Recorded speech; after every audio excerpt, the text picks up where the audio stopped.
Let's take a minute to review some of the things that we can do for safety in the event of a nuclear detonation.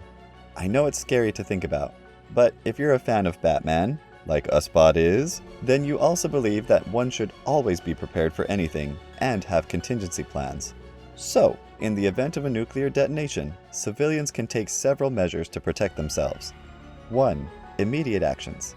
If you're outside and you see a bright flash, drop to the ground face down and protect your head.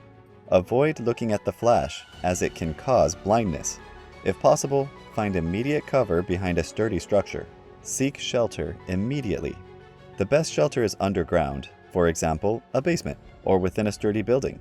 Stay away from windows to avoid injuries from shattered glass. 2. Minimize radiation exposure. The rule of 3. First rule, distance. Put as much material and space as possible between yourself and the fallout. Concrete, lead, and thick materials are most effective. Second, shielding. Stay in the center of a large building or underground if possible. Third, time. Fallout radiation decreases rapidly. The first 48 hours are critical. Stay sheltered for at least 24 to 72 hours unless told otherwise by authorities. 3. Essentials for shelter survival. Seal your shelter.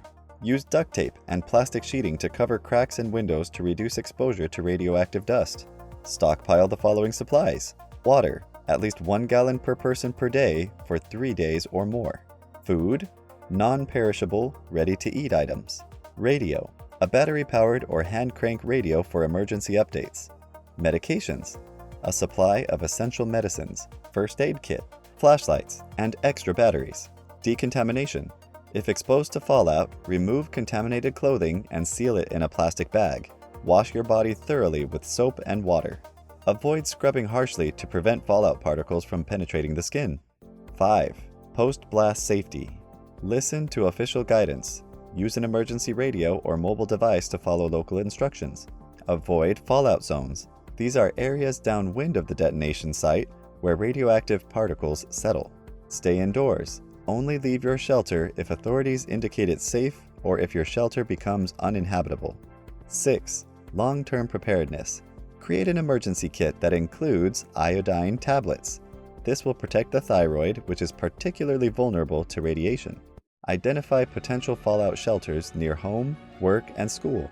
Good examples include underground areas, subways, or buildings with thick walls. Stay informed about your local area's emergency response plans.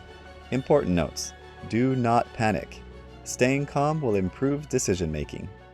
Communication may be disrupted. Prepare for temporary loss of cell service or internet.